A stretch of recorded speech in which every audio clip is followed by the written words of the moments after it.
Hmm. Okay. So if you have any questions about the first reading we had today, this talk, or the chart, go ahead and raise your hand. Yeah, Elizabeth.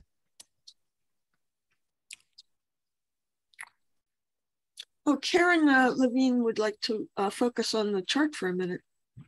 I assume she needs the one on that first page there. This one, this chart? Which one? You should be able to unmute. There's a table and a chart, but I assume you mean the chart. Yeah, this keeps getting referred to, as you could see, over these two lectures. Am I unmuted by chance? Uh-huh. You are. Oh, okay. I'd like to make a comment on the chart there. The two lower loop lines, the knowing and the most finite form loop lines, these represent the evolution of the body and of the knowing, which would be consciousness, I assume. So Chaitanya, these two represent us consciously going through the forms. And then above, the Atma is what is real and continues regardless of this. It's there in all its oneness with God. And it's that particular one that goes up onto the path. Am I understanding that correctly? So Baba is saying that the human being is kind of transcended by the Atma, which goes up this path, but it still has a body, right? Yeah, The Atma is still in human form. Yeah, it's a wonderful. Yeah, the Atma is the continuity there. Yeah. Yeah. Okay. It strikes me how Baba had even at this early stage completely worked out the divine theme. You know, he by the time he gets to God Speaks, it is really well refined in terms of the 10 states of God and so on. But it strikes me how much he was revealing that I thought was later on, that he had more developed it. But this seems fully developed to me. Yeah. And so those three rows, Atma, knowing, and most finite, these are variants of this very same table in different language. Right. God, energy, Akash. Akash is the gross, energy is the subtle. Knowing correlates to energy, correlates to the subtle. Ignorance correlates to Akash, correlates to the gross. And knowledge, God, real. So we're getting essentially those same three, right? Do you guys all see that? It's not given as Darya or ocean, it's given as Atma, but that means Paramatma. All right, Elizabeth. Okay, on that chart. So I had a question also about knowing, and I'm wondering if this is, so really you see Atma, knowing, and most finite form in these developments. It looks like if you drew a line from one link down to the next, that they are synchronous, that they show the different stages, but just separated into three horizontal lines with those little spiral loops. But my question is about the knowing one. And the knowing, of course, is what he said was the ignorance, because it's not really the real knowing. And is that knowing and those levels as it goes toward that man in the circle or the real self, is that what he's conceiving of as our expanding consciousness, or is it our expanding awareness of consciousness? Because I know there's a distinction between awareness and consciousness. It's very, very subtle. Well, the word he uses is Chaitanya. And he differentiates between Chaitanya and consciousness are the same at the beginning and at the end, but in between in the journey, they're distinct from each other. So I think it's probably that. It's probably that Chaitanya. And so how would you define Chaitanya again, conceptually and connotatively? Yeah, I would characterize Chaitanya as consciousness as conditioned and colored by the stage of its development in the divine theme. So in evolution, it's consciousness moving through different degrees of instinct and so forth towards complete consciousness. And in involution, Chaitanya would be the complete human consciousness experiencing the higher modalities of the path. So it's kind of like, this could be an analogy. Let's suppose you're walking at night with a flashlight. You could say consciousness is the pure light itself, but Chaitanya is the light along with the vision of all that it illuminates at a different stage. Chaitanya is conditioned, colored consciousness. That's the best I can do. So to me, that sounds like what Baba referred to in that footnote in God Speaks as the concept of awareness. So it's the growing awareness of the real light. It could which be. Sounds the same as Chaitanya. It just sounds like. Well, anyway. Baba has very explicitly here linked knowing with Chaitanya. He explicitly identified them. This is a very big question, I would say, figuring out how Baba means the term knowing. So we're unpacking some of it. But this earlier table is very relevant. I mean, looking at that again, because here you have knowing, which is correlated with the movement, which is correlated with, it's like the God's unity, when it gets split by Pran and Akash, Pran expresses a likeness of the positive aspect of it and Akash the negative. Thus, knowledge on the Pran, you see this middle row here is Pran, right? You guys all follow that? That's movement. And the positive aspect, when you enter into the domain of the false, the positive aspect is knowing and the negative aspect is ignorance. So you're getting these pairs of opposites which mirror the knowledge and ignorance in the domain of the reality. I hope I'm not getting too confusing about this. So that's how you get these three, the real, and then this pair of opposites within the domain of the false. So that's one important connection about knowing. It's the Pran side, and the most finite is the Akash side, these being the fullness and the emptiness. Okay, Karen Levine. Yeah. So I wondered about the Atma spiral on that. How is that changing? I get that we're our evolution of our, but I thought the Atma was constant. Yeah, no, that's a good point. And, Nadia and I, what can we do? We're just slaves of our sources. You see what our source does? There it is.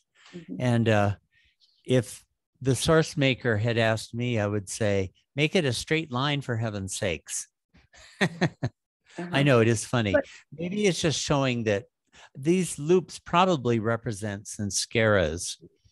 And maybe it's just expressing that the Atma gets bound in its consciousness by the sanskaras too. But it also could be a defect in the source diagram. That could be.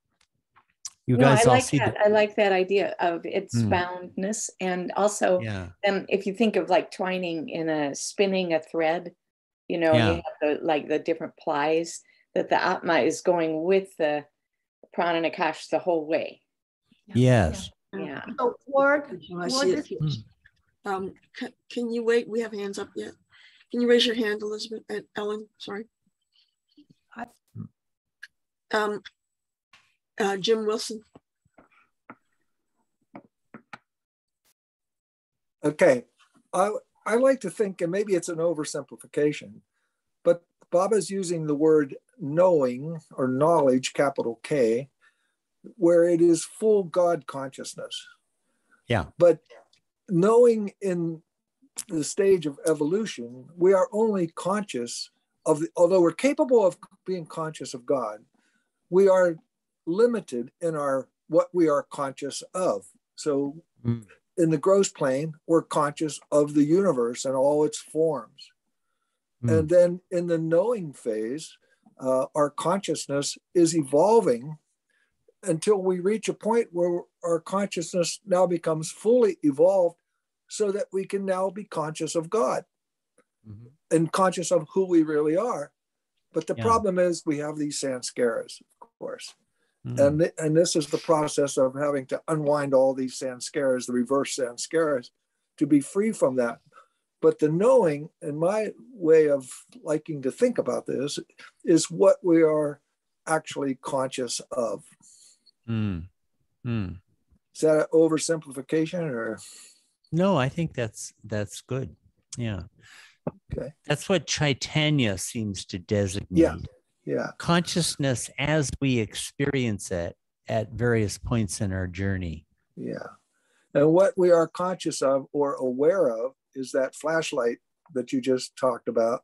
Right. We're only aware of what that illuminates for us, depending on where our consciousness is.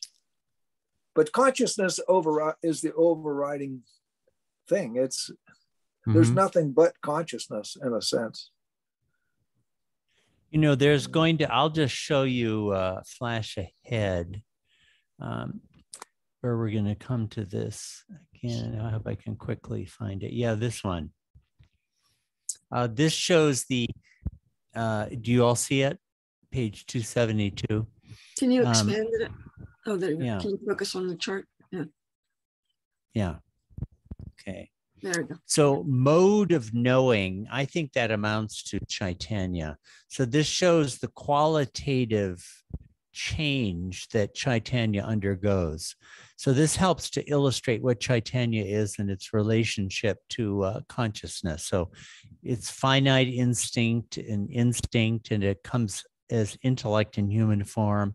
And then on the planes, inspiration, revelation, insight, intuition, illumination, divine sight, realization.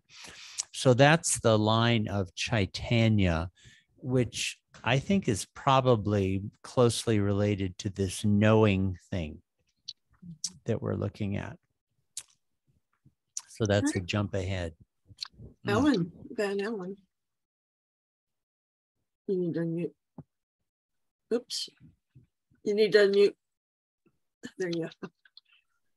I was looking at this and thinking about the chart that shows the evolution in circles on the arc of smallest to largest with the different aspects developing, and what you just showed would show where Chaitanya had its own circle board, and I can't remember.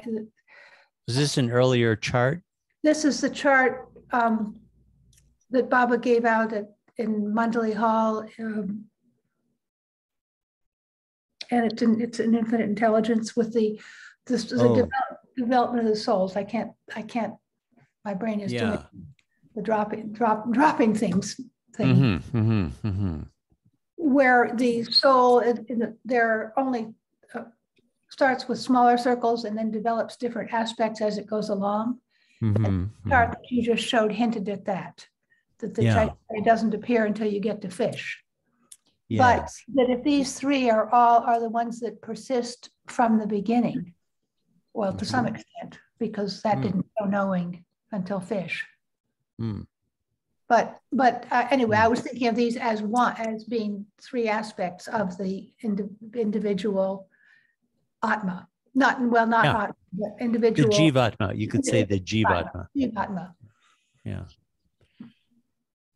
Yeah, and you see how the whole prana and akash thing has been carried over into this, if you see the connections, because that middle line is linked with the pran, the bottom line with akash, and the top line is the real. So these three levels we got in the yesterday's last session's material and in that table are really being developed by him again. Okay. All right, my turn. For me, the line for Atma with the spirals in it is it's more meaningful for me to have it as spirals than as a straight line, because it's a constant reminder of how Atma tracks with knowing and with the most finite. And correct me if I'm wrong, but my understanding, and maybe it's really just my belief, is that the Atma is not aloof from our existence. In other words, there's the purposefulness of our experience is linked intimately with Atma, the fact that we're Atma. There are places where Baba does characterize Atma as totally aloof, and but other places not so. But this seems to be talking about it in its participation in the journey of the whole soul. Okay. Karen. Yeah. And by the way, this is the most important source diagram, as you can see. We added in certain things. We added in the Om point here and the Om point there. And we put in the illustration of the human form just to, develop the diagram a little bit. So I liked, Ward, what you said about that. It's the Atma is bound with the prana and akash. It's realizing, right? So when we're done talking about this figure, I would like to look at the other previous table chart thing. Sure. It looked like it was the opposites. Yeah, no, this is an important one. Yeah. Yeah. I'd like to dig into that one a little bit. What are those holes? Or I just am spatially trying to figure out. This was just put in by Nadia as a interesting way of showing the opposites. Let's see where the original source is. 1 second. I guess we didn't put, because it's not a key, we didn't show the chart, the source of it. It was just probably just columns is all. So I wouldn't invest any great metaphysical significance in the circle. Okay. But, we saw opposites earlier. You may recall, where did the opposites, I could quickly find where that came up. I can't find it quickly enough. Was it here? Yeah, here we go. See bottom left? The infinite has as its opposite term the finite. The light has as its opposite term the shadow. The yes has as its opposite term the no. The one has as its opposite term the innumerable. So this is, developing, going back to that theme. And we've had prana and akash as the relative opposites. That seems to be the primordial opposites within the domain of the imagination, prana and akash. So pran consistently associates with the, how do we say it? There's the everything and the nothing with the real side of it, and akash with the illusory side of it, even though both prana and akash belong to the domain of the unreal. But these may be primordial opposites. They do seem to be. Anyway, anybody any comments on these opposites? Knowledge, so these are all equivalent. Knowledge, Paramatma, the infinite.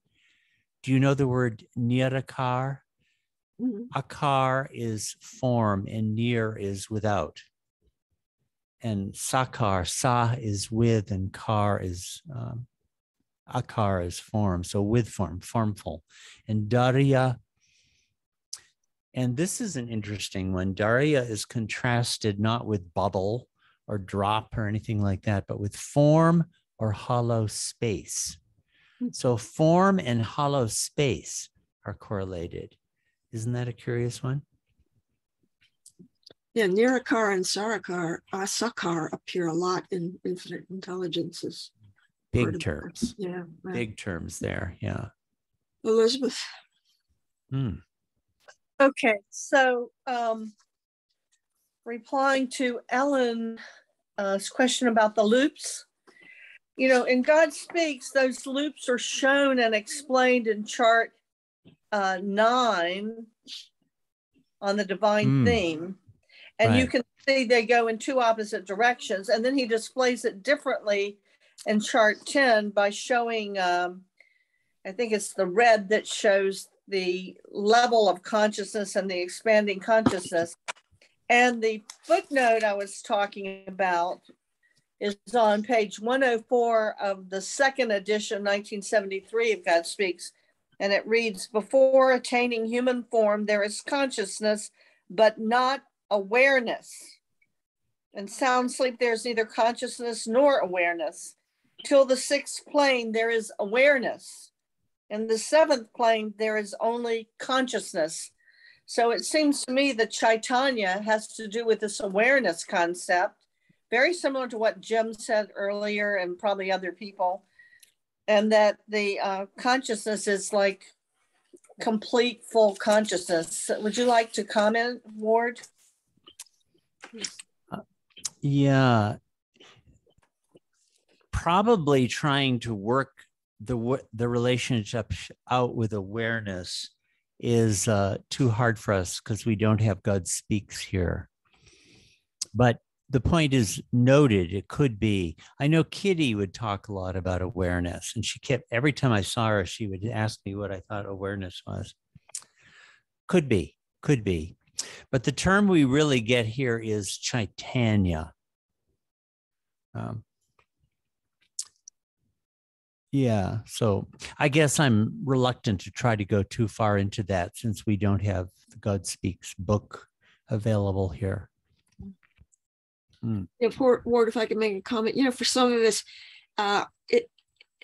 trying to overlap things like God Speaks and so forth with this, take away the focus and kind of disrupts my understanding of what he's specifically getting at for the boys.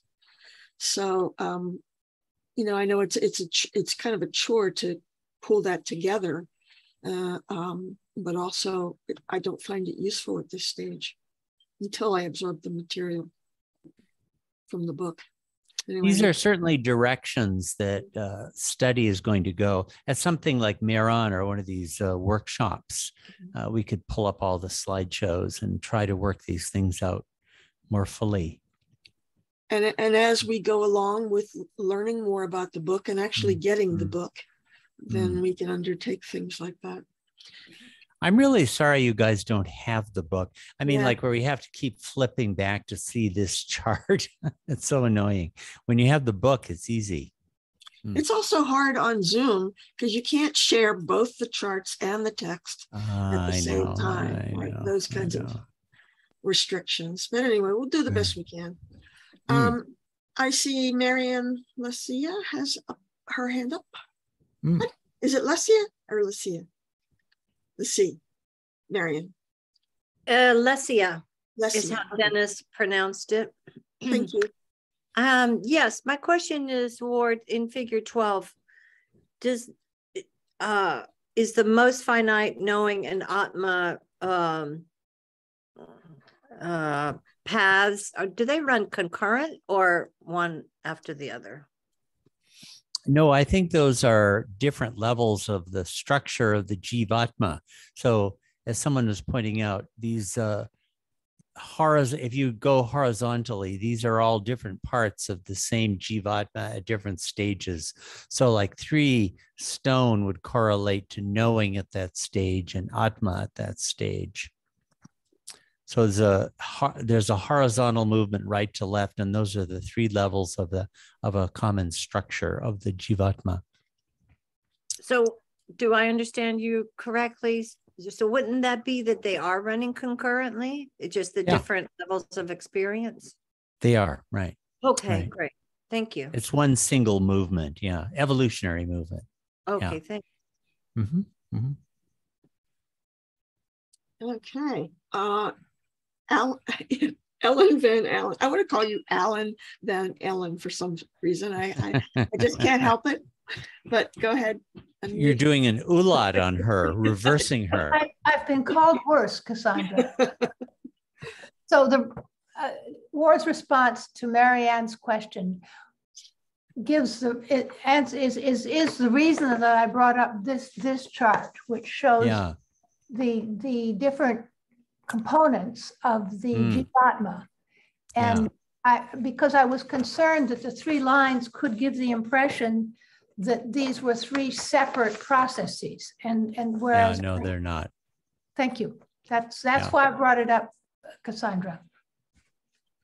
Yeah, that chart that Ellen just showed is the most developed chart we have from Baba about the individuation process that occurs through the evolutionary process. This particular book doesn't go into that very much. There's a little bit on the structure of the false self, but not very much. We'll get to it a little bit later on. Is there anyone else in the group here who has a question that they're too shy to ask? You can put it in the chat, and I'll read it out for you if you want to do that. In the meantime, we have Karen Levine. Yeah, and I just wanted to pursue that thought that you broached, a word about Sakar being equated with hollow emptiness. Can you talk about that at all? Because that's really intriguing. Yeah. Well, this seems to form or hollow space. And I'm just going to jump in with my question. Go ahead. Does it have to do with latency or fine or anything like that? Like the space that the form is going to function in? I don't think so. I think it has to do with what the gross is. The gross is really emptiness and negation and hollowness. And that's very counterintuitive, because to those of us gross conscious people, maybe most of you are way beyond there, but I'm down here in the gross. It seems not to be empty at all. It seems very substantial and solid, but in its real nature, it is emptiness. That's what the gross really is. And apparently form manifests there. And I guess maybe we're getting, somehow Buddhism comes up, a bit of this Buddhist, shunyata, the emptiness of all things. Nagarjuna was the great exponent of that idea. So my mind, when you said that, just goes to like the space between electrons in an atom, that kind of thing. I think it has to do with matter itself, and form itself is inherently nothing. It's inherently empty. Okay. So why don't we? I know it's a very puzzling. I'm not trying to give this is something that will really take a lot of deep thinking over the decades and centuries to come. So I can't pretend to give you an adequate glossing of it right now. Well, we have Jim's hand up, and then maybe after that we'll progress to the next section of the talk. If anybody has any comments or questions? Just a quick comment. The idea of the ocean, Baba usually refers to the drop in the ocean or the bubble. Right. And a bubble, of course, is hollow. Yeah. There's nothing inside. It's just the bubble So in a sense, the bubble is just hollow space with a form. You know, on that it. could Yeah. be. Mm-hmm. Yeah. Yeah, that's true. That's true. I like that. Yeah. Useful. Yeah. So let's move on to other sections of this. Any? Hey, can I make a comment real fast? Yeah. Bob also talks about that bubble, but he says along the outside is something that holds it in, the boundary. So it's both hollow and boundary. And I've forgotten what he calls the boundary, but it's something different. Probably I've had this thought about the bubble metaphor, that it's a good expression of prana and akash, because the surface of the bubble is actually the dropness of it, right? That's where the actual water is. So it's a likeness of the drop, you might say, whereas the inner part of it is emptiness, which is the akash. So I think it's a beautiful metaphor for prana and akash, actually. Very good. And we have Ellen Kwiatkowski. Yeah. Yeah. So, I mean, you're talking about this formlessness and emptiness, and just I was just thinking about that, and like this goes back to something I kind of brought up the other day, which is like, so like if the electron is the most finite, and we are composed of electrons, and everything around us is, and everything on us, like we are actually, we think we are what we are, but we're really just that assemblage of electrons, which each one in and of itself is consciousness. I mean, is representative of a drop. Yeah. And so our consciousness is most evolved because we've got, I mean, all this coalesces around us because of our sanskaras. And we identify with it, but it's not really us because it's all it's all electrons, right? I mean, if you think, it's hard for me to explain what I'm picturing and thinking. Well, I think the beginning of the first talk is where Baba addresses that, you know, in a metaphor of the ocean and the drop, right? Darya and the drop. Because that's what form is emptiness, though, because it's really that. I mean, it's really just all God, and it's all consciousness evolving. Or I'm not going to use the right terms because I've never studied infinite intelligence and all these things, but I think you get where I'm going, kind of. I do. Yeah. It's really interesting. It blows my mind. Thank you. And Cheryl, excuse me. Yeah, among other things jumping out at me today, I find it interesting in the chart today, the different stages of consciousness are one electron, Baba wrote, 2 atom, 3 is stone, 4 is metal, 5 is vegetable, 6 is animal, and 7 is human. But in the past, what has been given out is gases, I have it in parentheses, then 1 stone, 2 metal, 3 vegetable. Here Bob is dividing it differently. 4 is worm, 5 is fish, 6 is bird in terms of evolution of form. And first, of course, the thrust of evolution of consciousness, then animal, and then human.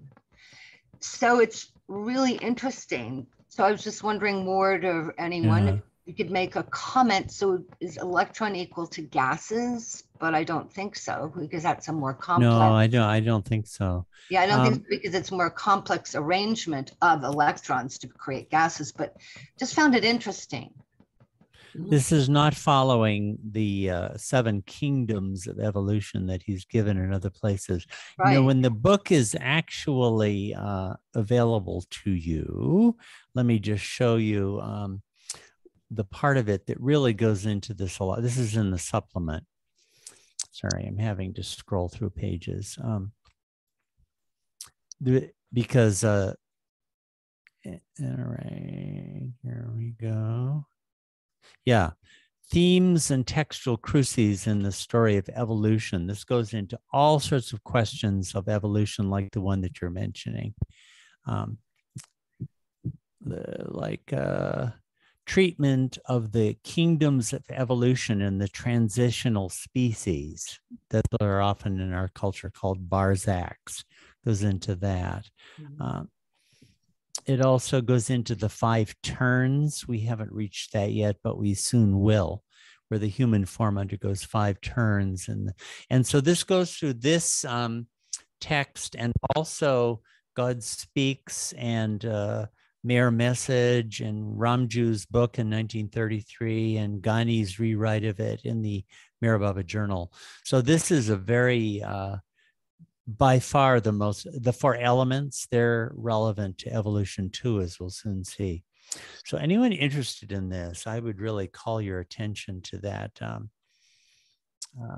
Appendix 2 when it is available. Yeah.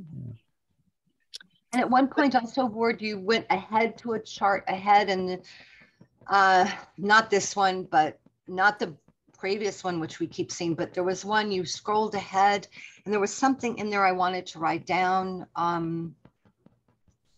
If you know what you scrolled forward to, it was about 15 minutes ago. I don't remember. I put it in the text, but Cassandra misunderstood and thought I was talking about the chart you just showed. Well, this is kind of like juggling, you know. I'm seeing too many things at one time. Yeah, no, it's fine. But I would like to see if there's, you know, more that we've read that people want to talk about, or do we want to stay on those charts for the rest of the time? Yeah, we have this thing of Baba's, these 2 things. So this one talks about in Atma, there's knowing and finite form space. You see, Baba is correlating space with finite form. And when consciousness arises, knowing and space manifest. This is Prananakash. And when manifested, the space becomes most finite, etc.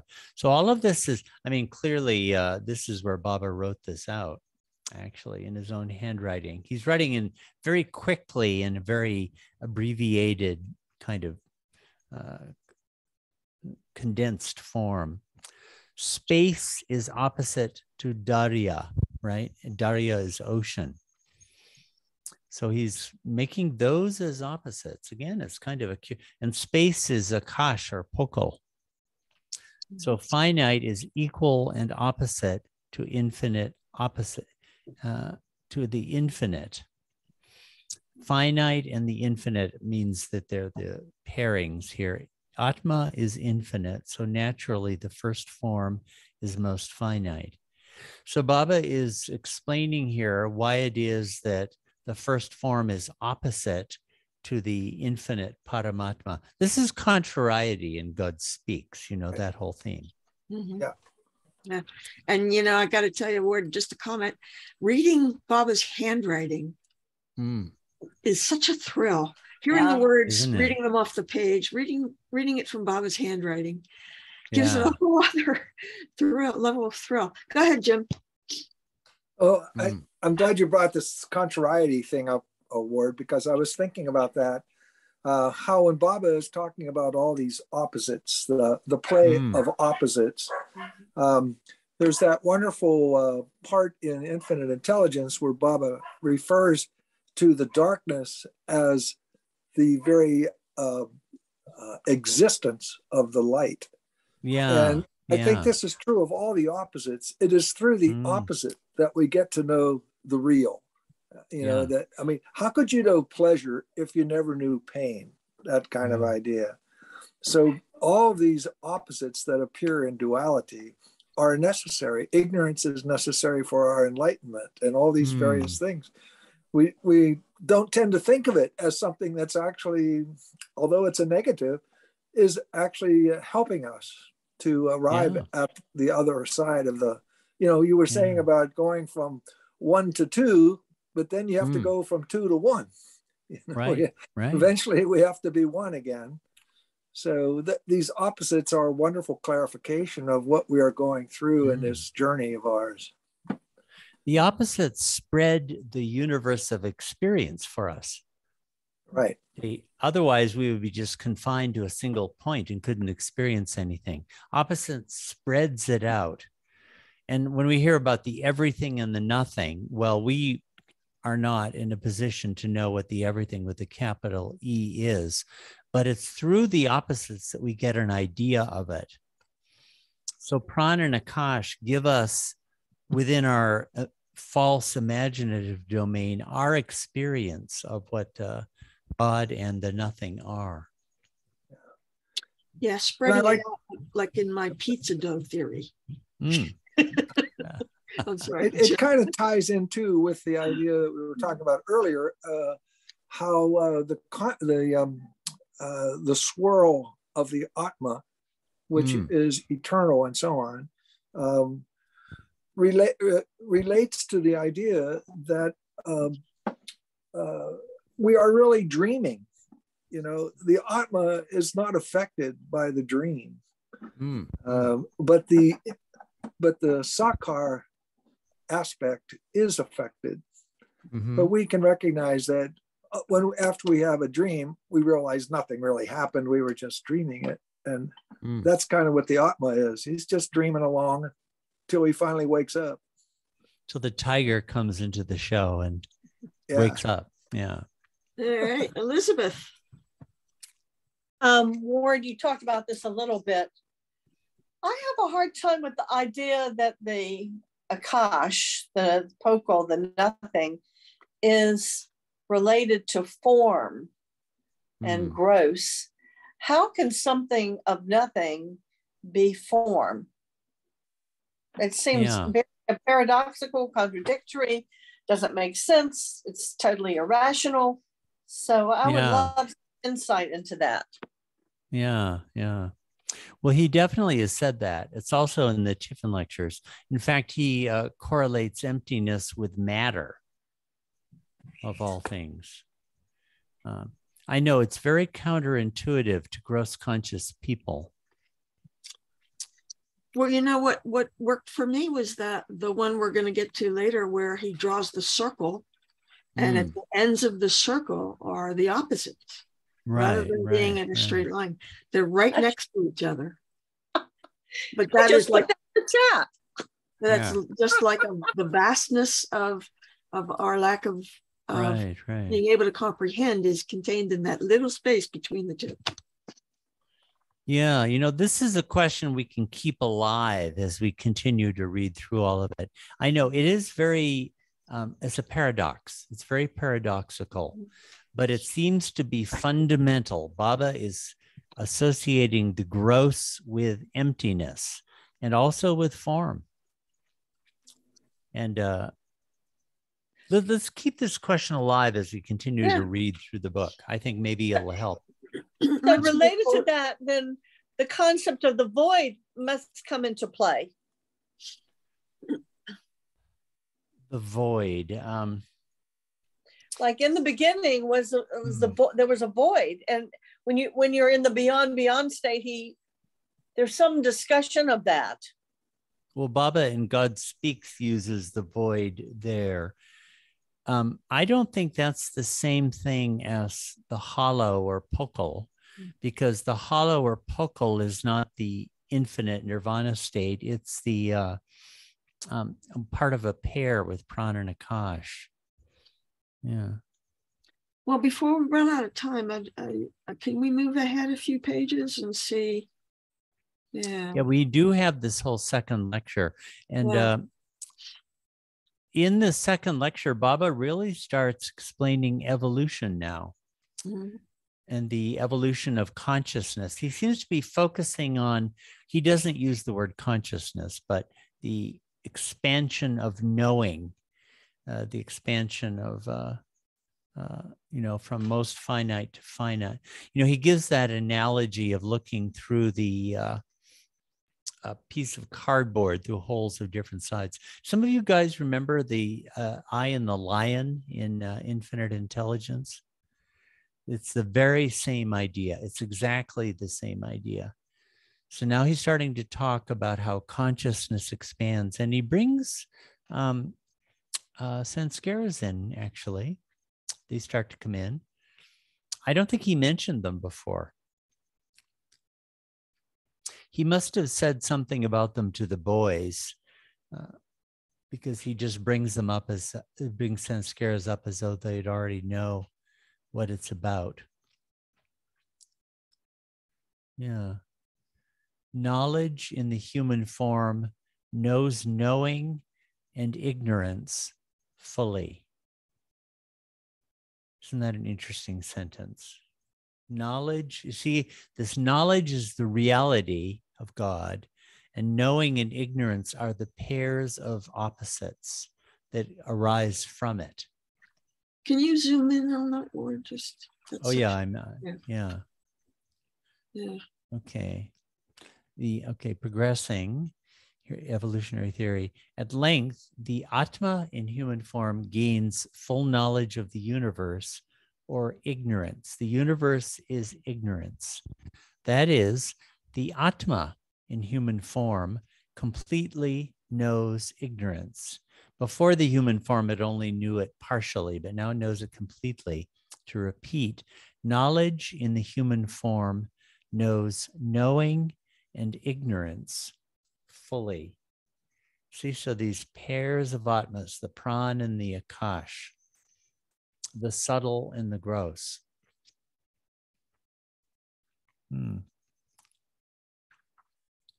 And here in the next paragraph, he mentions the attainment of the human form as a precondition to God realization. I mean, we all know that from later books, but here he's quite early on, he's telling them that. Anyway, I'm just looking at sentences. Anybody got anything? That last paragraph where he says, the poor thing. Yeah. But the sanskaras that limit Atma acquired in its previous forms force it, the poor thing, to know ignorance. He makes that comment. Didn't he make it already about Ishwar at some point? Yeah, poor fellow. Ishwar, the poor fellow. Twice he calls him poor fellow. Here you have the perspective of the God man, you know. Can't you imagine Baba, you know, saying that, gesturing that? Well, especially with the boys. Yeah, later on he says, these you chaps and this chap. He uses that British expression, chap. Yeah, so here he's been giving a picture of evolution as a progression from the most limited to the expanded through the course of evolution, and then saying that you need to do the ulat thing. He's giving a summary of the entire divine theme. Ulat is reverse. You have to reverse all those sanskaras acquired earlier. And thus he brings up the Sadguru and the tiger. You know that analogy where you're taking, back in those days, driving a car was fun. So I think Rustam, Adi's brother, had a car, so they'd go on joy rides. Nowadays, does anybody do joy rides? It's sort of like traffic, but it was kind of fun. But then how to get you out of that dream, suddenly a tiger appears and you're so terrified you wake up. So he's using that to illustrate the reverse, the ulat. So by the end of this lecture, he's kind of summarized the entire divine theme.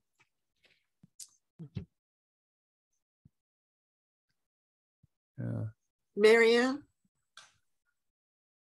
go ahead and unmute. I think it's interesting that he's equating with waking up on the previous page with the tiger.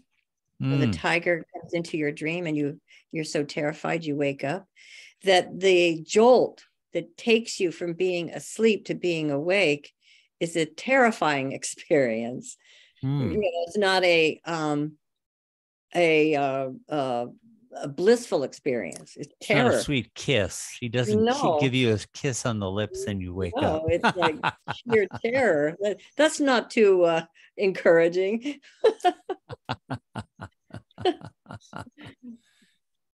Well, there is. It's sort of like you get complacently attached to, we get complacently attached to our dreams, even if they're unpleasant, you know, you just kind of don't want to leave your misery.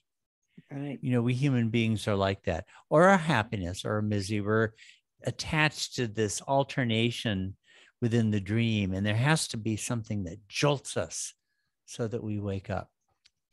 And then the last page of the second lecture.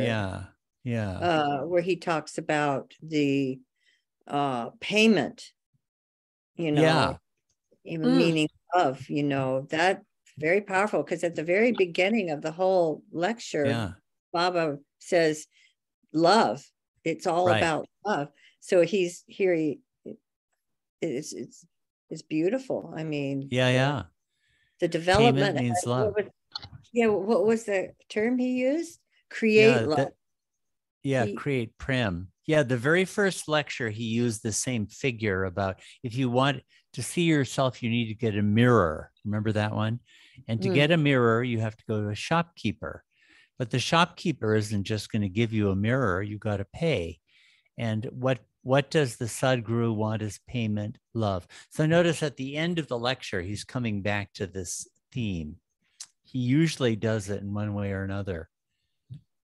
But I love this Marvadi thing. You know, in America, you wouldn't be familiar with this, but in India, everybody knows Marvadis. They're really sharp, ruthless businessmen, Gujaratis.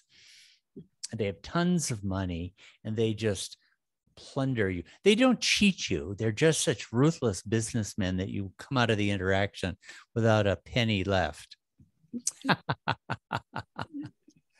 So they don't steal your money. They weasel it out of you. They weasel it out of you. They're such a business that you're just the shirt off your back. So Sadgurus are like that.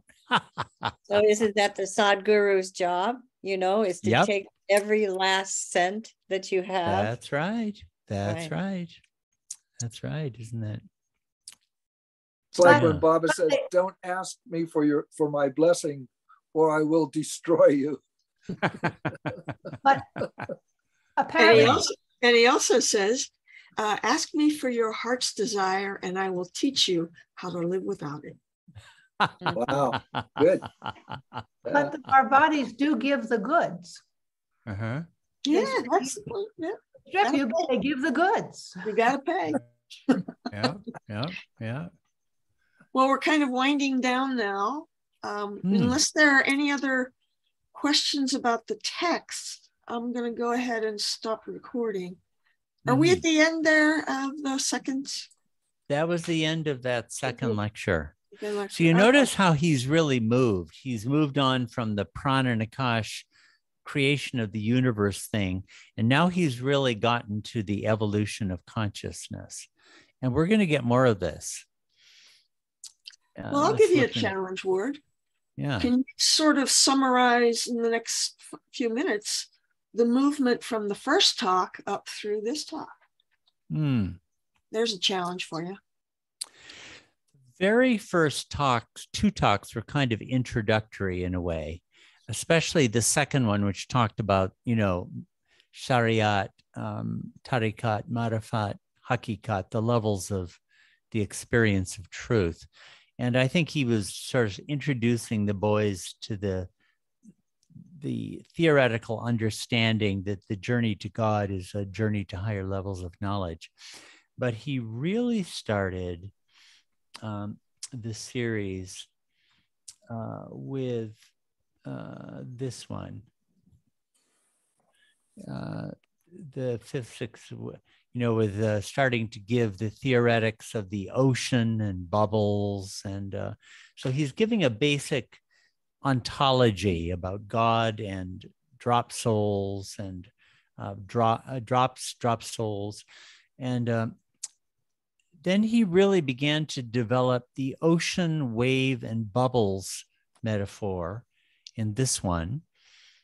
to establish what those figures mean. And here in this one, he began to give some astronomical stuff. It's like in that lecture, those 2 lectures or so, he's like spreading the menu of the different figures he's going to be using. The 7 ranges of worlds, which we're going to come back to, the opposites down here, the infinite and the finite and so forth. And at the end of this one, he comes to the topic of lights and light globes. So these are some of the fundamental ways of conceptualizing his topic with the reality of God, the drop soul, the body, the form, and so forth.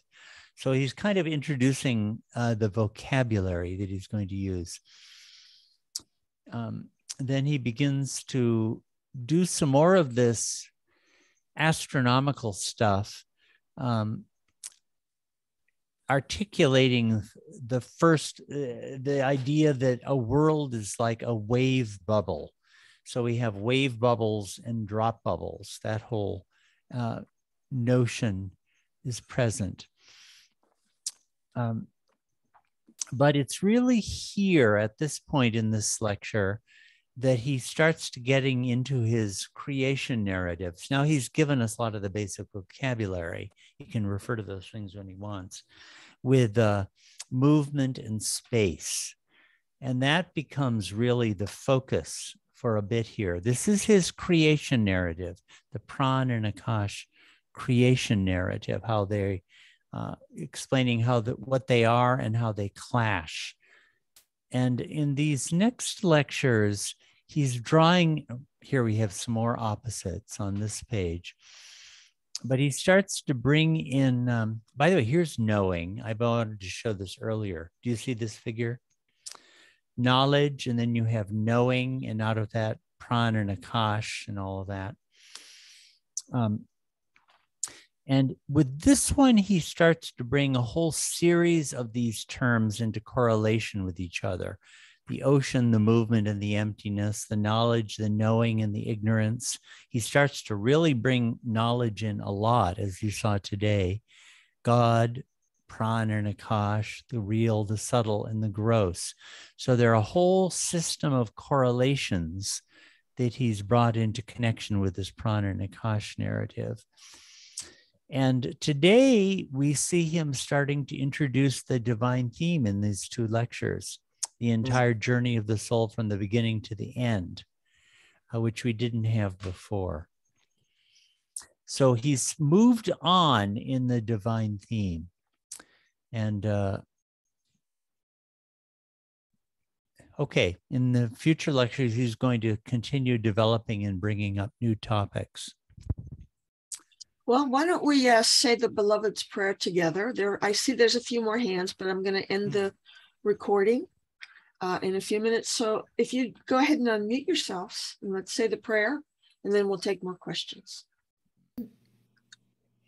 Beloved God, help us all to love you more and more and more and more, still yet more. We become worthy of union with you. Help us all to hold fast Baba's Dhamma till the very end. Avatar, Meher Baba Ki Jai. Thank you all, especially our wonderful readers, Jai Baba and Ward. All right. Yeah. Yeah. Thank you all. Jai Baba. All right.